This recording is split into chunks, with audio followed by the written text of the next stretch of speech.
નમસ્કાર વિદ્યાર્થી મિત્રો, કેમ છો બધા? એકદમ મજામાં ને?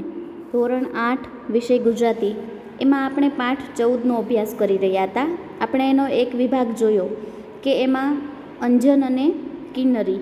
અંજન છે એ ખૂબ ચપળ છે અને પોતે જુદા જુદા તોફાનો કરે છે.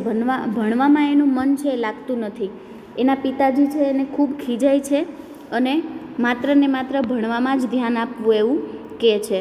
એ બાબત આપણે જોઈ. હવે બીજા વિભાગમાં કઈ વાત છે એ જોઈએ તો હવે માંદલો અંજન છે એ પથારીમાં પડ્યો છે. એનો પ્રફુલ્લ ચહેરો પીળો પડી ગયો છે. આંખોનું તેજ જરા હણાયું લાગે છે. એની પડખે ઈસ ઉપર કિન્નરી બેઠી છે. અંજનના કપાળ પર, માથા પર, હૃદય પર એ પોતાનો સુવાળો હાથ ફેરવતી તાકી તાકીને અંજન સામું જોતી હોય છે. એટલામાં જ અંજન પાસું બદલે છે, એટલે કે પડખું ફરે છે. જો આપણે આ એક એકાંકી નાટક છે. આપણે જોયું કે પહેલા ભાગમાં અંજન છે એ જુદા જુદા તોફાનો કરે છે. એના પિતાજી એને ખૂબ ખીજાય છે અને શાળાના શિક્ષક છે એ પણ એના પિતાને એવું કહે છે કે તમારો અંજન છે એ ભણવામાં બિલકુલ ધ્યાન નથી આપતો અને તોફાન જ કરે છે. અને ખૂબ એના પિતા છે જે નિખિલ રાય એના ઉપર ગુસ્સે થાય છે. પછી હવે આ અંજન છે એ પોતે માંદો પડ્યો છે અને એની બેન છે એની પાસે બેઠી છે. ત્યાંથી આપણો બીજો વિભાગ શરૂ થાય છે. હવે કિન્નરી એને પંપાળતી એવું કહે છે કે અંજુભાઈ કાંઈ જોઈએ છે? અંજન કહે, ના કિન્નરી, મારે કાંઈ નથી જોઈતું. તારે રમવા જવું હોય તો જા. કિન્નરી કહે, ના અંજુ, હું તો અહીં બેસી જ રહેવાની. અંજન કહે, શું કામ? હું માંદો એમાં તારે શું કામ ન રમવું? જા બેન. કિન્નરી કહે, ના ભાઈ, હું ક્યાં મોએ રમું? નીચું જોઈને, મારે વાકે તું માંદો પડ્યો, મારે જ તને સાજો કરવો જોઈએ. તો અંજન એવું કહે છે કે તારે વાકે? ના ના, હું તડકામાં ખૂબ કૂદ્યા કરતો હતો, પછી તાવ ચડે, એમાં શી નવાઈ? કિન્નરી કહે, ના ના અંજુ, આજે સવારે મા બાપુને કહેતી હતી કે તેમણે જ તને માંદો પાડ્યો છે. પહેલે દિવસે તને બાપુ એટલું બધું ધખ્યા ન હોત તો તારી તબિયતને કશું ન થાત. જો એટલે કિન્નરી એવું કહે છે કે એ દિવસે પપ્પા તને એટલું બધું ખીજાણ ન હોત તો તને આવું ન થાત એમ. હવે અંજન અને કિન્નરીને જોઈ રહે છે. અંજન આ વાત સાંભળીને કિન્નરી સામે જોઈ રહે છે. પછી મા મને વટતી હતી કે મેં તને પજવ્યો ન હોત તો બાપુને કંઈ ખબર પડત નહીં, એટલે મૂળ વાંક મારો છે. કિન્નરી અંજનની છાતી પર પોતાનું માથું ઢાળી દે છે. હેતાળ હાથે અંજન કિન્નરીનું માથું ઊંચું કરે છે, પછી તેના વાળ પર હાથ ફેરવે છે. જો હવે અંજન કહે છે કે કિન્નરી, એમ ઢીલી ન થા. વાંક તારોય નથી અને મારોય નહીં હોય. માં ઘડી ઘડી નસીબનો વાંક કાઢ્યા કરે છે ને, મારું એ નસીબ વાંકું હશે. જો અંજન હવે એવું કહે છે કે બેન, તારો વાંક નથી, પણ મારું નસીબ જ વાંકું છે એમ. અંજન હસવાનો પ્રયત્ન કરે છે, હસી પણ શકે છે, પરંતુ તેના હાસ્યમાં રંગ નથી, ઉમંગ નથી, ચેતન નથી. જો પોતે હસે છે પણ એ પરાણે પરાણેનું એમ. એના હાસ્યમાં હવે પહેલાં જેવો રંગ નથી. હવે એ ઉછળતો કૂદતો અંજન છે એ ઢીલો ઢબ થઈ ગયો છે. કિન્નરી કહે, ભલે ભાઈ, એ જે હોય તે, આપણે બીજી વાતો કરીએ. તારે દવા પીવાનો વખત થયો છે, પીશ અંજુ? અંજન કહે, જવા દે, મને બહુ કડવી લાગે છે. એ પીવું છું એટલે આંખે અંધારા આવે છે, જવા દે. કિન્નરી કહે, પણ ભાઈ, દવા પીધા વિના તે કંઈ ચાલે? અંજન ઉત્તર નથી આપતો. કિન્નરી વિચારમાં પરોવાય છે. એવામાં નિખિલ રાય અને સુરેન્દ્રનાથ પ્રવેશે છે. નિખિલ રાય કહે છે કે ડાક્ટર સાહેબ, અઠવાડિયામાં તો છોકરો લાશ થઈ ગયો. હવે તો બરાબર થઈ જાય એવું કંઈક કરો. રોજ કેટલો તાવ રહે છે, ક્યારેક ચડે ઉતરે છે, વગેરે ચિઠ્ઠીમાં લખી મોકલતો. પણ આજે તો ઘરમાંથી હઠ લીધી કે તમને તેડાવવા. મને થયું કે વાત વિચારવા જેવી છે. જો અંજન છે હવે ખૂબ માંદો છે એટલે ડૉક્ટરને બોલાવ્યા છે. સુરેન્દ્રનાથ કહે છે કે સારું કર્યું, આવી આળસ કોઈ વખત માણસ બાળક ગુમાવી બેસે છે. ઠીક છે કે આને એવું કશું લાગતું નથી, બાકી મામલો બગડી બેસે પછી તો અમારે સુધારવોય કેમ? જો હવે ડૉક્ટર એવું કહે છે કે આવી રીતે થાય અને તાવ ચડે ઉતરે તો એમાં આળસ ન કરવી, ઝડપથી ડૉક્ટરને જાણ કરવી એમ. હવે નિખિલ રાય મનમાં ચીડાય છે, પણ શું કરે? સાહેબ, છોકરો દવા બરાબર પીએ છે કે? નિખિલ રાય શીશી સામે જુએ છે. કિન્નરી તે જ પળે દવા કાઢી અંજનને આપે છે. અંજનને ગટગટાવી જાય છે. મોં ન બગડે તેને માટે ઘણો પ્રયત્ન કરે છે, તોય લગીર એમ થઈ જાય છે. હાથ પહોળા કરી, લ્યો, દવા પીવી નહીં ને તબિયત સુધારવી, એ તે કદી બનતું હશે? હરિભજ્યા વિના વૈકુંઠ મળતું હશે? હં. જો હવે એના પપ્પા છે એ અંજન દવા પીવે છે અને એનું થોડું મોઢું બગડી જાય છે, લગીર એટલે થોડું. તો એ જોઈને એના પિતા એને અત્યારે ખીજાય છે કે તબિયત સુધારવી છે દવા પીધા વગર, તો એવું કંઈ બને એમ. નિખિલ રાય કહે છે કે ડાક્ટર સાહેબ, હવેથી હું ધ્યાન રાખીશ. અંજુ, સાંભળ્યું ને, દવા વખતસર પીવાની છે. અને કિન્નર, સાંભળ્યું છે કે દવા નિયમસર પાવાની છે. કિન્નરી કહે, હો બાપુ. સુરેન્દ્રનાથ તો કહે, તો ચાલો હું લખી આપું. નિખિલ રાય અને સુરેન્દ્રનાથ પાછા ફરે છે. કિન્નરી કહે, અંજુ, ડાક્ટર સાહેબે તો તારી નાડે ન તપાસી. અંજન કહે, સારું થયું, હવે હું દવા ઢોળી નાખવાનો છું. કિન્નરી કહે, અરે, એવું તો થાય. એટલામાં અંદરથી અવાજ આવે છે. અવાજ, કિન્નર અહીં આવતો. કિન્નર જાય છે. હવે કિન્નરી કહે છે, એ આ આવી માં એમ. અંજન કહે, જા, માં શું કહે છે? તું અહીં બેસી રહે છે અને એને તો કંઈએ મદદ કરતી જ નથી.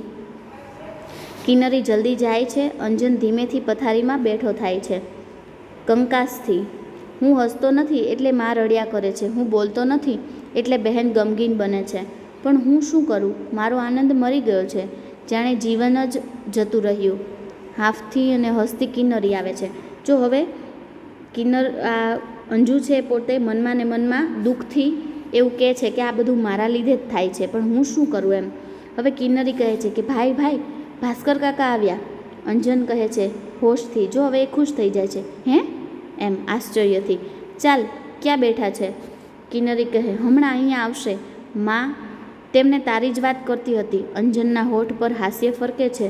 અને એમની પેટીમાં તો શા રમકડા લાવ્યા છે, જાણે રાત ને દિવસ રમ્યા જ કરીએ. આ સાંભળતા અંજનનો ચહેરો ઉતરી જાય છે. કિન્નરીને તેનું કારણ નથી સમજાતું. પાછળથી નિખિલ રાય અને ભાસ્કર રાય આવે છે, પણ ભાઈ બહેનને તેની ખબર ન પડે એમ એઓ છાનામાના ઊભા છે. જો હવે આ રમકડા લાવ્યા છે. અંજન પાસે રમકડાની વાત થઈ છતાં પણ એ હસ્યો નહીં. એટલે કિન્નરીને એવું થયું કે ભાઈ આવું કેમ કરતો હશે, એટલે એને કાંઈ સમજાતું નથી. અંજન કહે, ભાસ્કર કાકા ભલે આવ્યા, ભલે રમકડા લાવ્યા, પણ એમને ક્યાં ખબર છે કે બાપુએ એની બંધી કરી છે એમ. જો હવે અંજન એવું કહે છે કે ભલે એ રમકડા લાવ્યા, પણ એમને તો ખબર નથી કે મારા પિતાએ મને એની બંધી કરી છે, એટલે એને રમવાનું ના પાડેલી છે એમ. કિન્નરી હસતી જ હતી. તું જોજે તો ખરો, એઓ બાપુને કહી દેવાના છે કે આપણને કદી વઢે નહીં, મારે નહીં, પણ બસ રમવા જ દે. હું અહીં આવી ત્યારે તેઓ માને એમ જ કહેતા હતા, વઢે નહીં એટલે ખીજાય નહીં. હવે કિન્નરી સમજાવે છે કે માએ એમની સાથે વાત કરી છે, એ આપણા પિતાજીને એવું સમજાવી દેશે કે એ આપણને ખીજાશે નહીં, મારશે પણ નહીં, માત્ર રમવા દેશે એમ.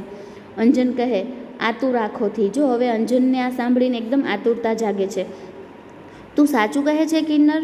અરે, તો બીજું જોઈતું જ શું એમ. હવે ઉલ્લાસભર્યો અંજન છે એ કિન્નરીને બાજી પડે છે. તેઓની નજરે પડે એ પહેલાં તો ભાસ્કર રાય નિખિલ રાયને લઈને ચાલ્યા જાય છે. જો હવે આ એના કાકા જે આવેલા છે એ અને એના પિતા અંજનનું ને કિન્નરીનું આ વર્તન જોવે છે ઊભા અને પછી ત્યાંથી નીકળી જાય છે. હવે ત્રીજા ભાગમાં નિખિલ રાય અને ભાસ્કર રાય છે એ સુશોભિત એવા દીવાનખંડમાં આવે છે. નિખિલ રાય આરામ ખુરશીમાં અધર બેસે છે. ભાસ્કર રાય ઝૂલતી ખુરશીમાં હીંચે છે. હવે કઈ રીતે બંને બેઠા છે એ વાતનું વર્ણન કર્યા બાદ ભાસ્કર રાય કહે છે, જોયું ને નિખિલભાઈ, એટલી વારમાં અંજન કેટલો ખુશ મિજાજમાં આવી ગયો. એને તમારી બીકનો તાવ આવતો હશે. જો હવે આ ભાસ્કર રાય છે એ નિખિલ રાયને એટલે કે અંજનના પિતાને સમજાવે છે કે જોયું ને તમે કે ખાલી રમકડાની વાત કરતાં જ એ કેટલો ખુશ થઈ ગયો એમ. એટલે અંજનને તમારી બીકનો તાવ આવ્યો છે. પહેલાં તો નિખિલ રાય ભાસ્કરભાઈ સામે જોઈ રહે છે, પણ પછી બચાવ તરીકે બહાનું કાઢે છે. નિખિલ રાય કહે કે ભાસ્કરભાઈ, તમે મને ખોટો દોષ દ્યો છો. અંજુના લક્ષણ તમે જાણતા નથી. મહિના દહાડા પહેલાં એ કોલસાનો એક મોટો કટકો લઈ એનો ભૂક્કો કરતો હતો. ભાસ્કર રાય કહે છે, શા વાસ્તે? એટલે કે શું કામ એમ? તો નિખિલ રાય કહે કે મેં પૂછ્યું ત્યારે કહે કે કોલસામાંથી સાકર બને છે, એવું તેણે વાંચ્યું છે, એટલે એ એમાંથી સાકર શોધતો હતો. આવું એકવાર નથી બન્યું. નિત્ય નવા હુન્નર કેટલા કહું મારે, તે ક્યાં સુધી આંખ આડા કાન કરવા, હવામાં હાથ વીંજી એમ ભણવાનું તો નામ જ ન મળે. અને નક્કામાં થોથા જડે તો એની પાછળ ઉજાગરો કરે. જો હવે આ ભાસ્કરરાય છે એટલે કે અંજનના પિતા છે એને સમજાવે છે નિખિલરાય.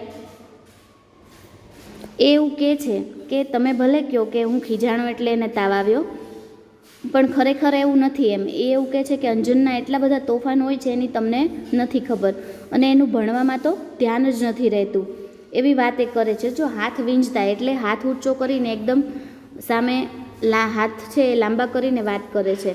ત્યારે ભાસ્કરરાય કહે છે એટલે કે જે એના કાકા છે એ કહે છે કે ભાઈ તમારી ભૂલ થાય છે, ભણવાની ચોપડીઓ મોઢે કરનારાઓએ પણ એમનું કેટલું હળદર ફીટ્યું. એવા એ ચોંટે રજડે છે. આપણા વર્ગમાં કાયમ પહેલાં 5ની અંદર નામ રાખનારા રાજારામને મહિને માંડ 35 રૂપડી મળે છે. પેલા છેલ્લે બાકડે પડી રહેલા રામલાલે લોખંડના ધંધામાં બંગલો બંધાવ્યો છે. બધું આપણી આંખ સામે છે. જો હવે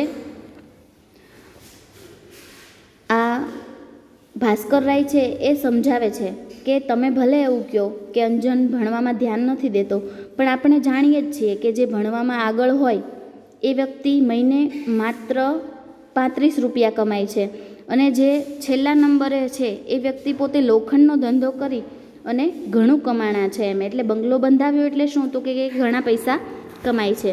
તો નિખિલરાય થોડા ગરમ થઈને કહે છે એટલે મારે એને લોઢાના કારખાનામાં મોકલવો એમ.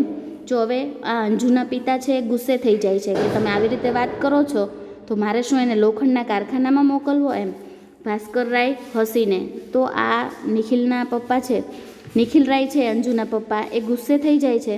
તો ભાસ્કરરાય એવું કહે છે હસીને કે ગુસ્સે ન થશો, પણ હું માનું છું કે અંજનમાં બુદ્ધિ છે, શક્તિ છે, એટલે હું માનું છું કે તમે એને રૂંધી ન નાખો, એને સાચા માર્ગે વળવા દો. અંજનનું જીવન જ્યાં હણાય નહીં પણ પ્રફુલ્લે ત્યાં તેને જવા દો. એ કોલસામાંથી સાકર શોધનારો કોઈક દિવસ જગને નવું અજવાળું આપશે. એટલે કે એના આ જુદા જુદા પ્રયોગ દ્વારા કંઈક ને કંઈક નવું એ શીખશે એમ. નિખિલરાય પર આની અસર થઈ જણાય છે, કારણ કે તેઓ તદ્દન મૌન જાળવે છે. ભાસ્કરરાયને આથી સંતોષ ઉપજે છે. ખુરશીમાંથી ઊભા થઈ એઓ બારણે પહોંચે છે. બૂમ મારી એટલે કે મોટે અવાજે કહે છે, અંજુ, કિન્નર, અહીં આવો. કિન્નરી આવી પહોંચે છે. કિન્નરી કહે, શું કહ્યું કાકા? ભાસ્કરરાય કહે, અંજન ક્યાં? અંજન આવે છે. તો કિન્નરી કહે છે ભારથી, આ આવ્યો એમ. ભાસ્કરરાય કહે છે ધીરેથી, જાઓ લતા ભાભીને કહો કે તમને રમકડા વહેંચી આપે. કિન્નરી ઉપડી જાય છે. અંજનની આંખો નિખિલરાય ભણી હોય છે, જાણે જવાની રજા ન માંગતો હોય એમ.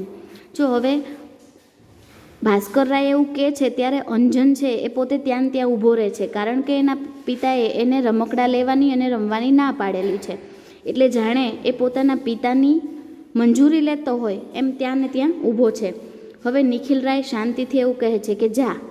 તો ઉમંગથી ઉછળતા પગલે અંજન અને કિન્નરીને પકડી પાડે છે. જો હવે અંજન છે એને એના પિતાજી તરફથી જવાની રજા મળી ગઈ છે, એટલે કે રમકડા લેવાની રજા મળી ગઈ છે, એટલે એ દોડતો કિન્નરીની પાછળ જાય છે અને એને પકડે છે. ભાસ્કરરાય એ બતાવતા કહે છે, જોયું? હવે નિખિલરાય આડું જોઈ જાય છે. ભાસ્કરરાય પડખે પડેલું છાપું ઉઘાડે છે. અંદરથી આવતો અંજન અને કિન્નરીનો મીઠો કિલકિલાટ બંનેના કાને અથડાય છે. જો હવે ફરી ભાસ્કરરાય છે એટલે કે આ અંજન અને કિન્નરીના કાકા એ ફરીવાર એના પિતાને કહે છે કે જોયું તમે એમ. એ જેવી રમકડાની ને રમવાની વાત આવી એટલે અંજન છે એ પોતે ખુશ થઈ જાય છે, અને જાણે એને કંઈ થયું જ નથી એવું એ થઈ જાય છે. અને અહીંયા મિત્રો આપણો આ પાઠ છે એ પૂર્ણ થાય છે. આપણે જોયું કે કઈ રીતે અંજન છે એ પોતે માંદો પડે છે, કારણ કે એના પિતા એને ખૂબ ખીજાય છે. એના જુદા જુદા પ્રયોગોથી એ ગુસ્સે થાય છે, પણ બાળકોના જે જુદા જુદા હુનર હોય એટલે એની આવડત હોય એને કરવા દેવું જોઈએ. નકરું ભણવાવાળી વાત કરી અને એના આનંદને અને એની ખુશીને આપણે દબાવી દેવા જોઈએ નહીં. એટલે ભણવાની સાથે સાથે રમવું અને રમવાની સાથે સાથે ભણવું એ બંને બાળકો માટે જરૂરી છે. મિત્રો, તમારે આ પાઠનો સ્વાધ્યાય અને અભ્યાસ એ તમારી સ્વાધ્યાય બુકમાં હોમવર્કમાં લખવાનો છે. નવા લેક્ચર સાથે આપણે ફરી મળીશું. આવજો.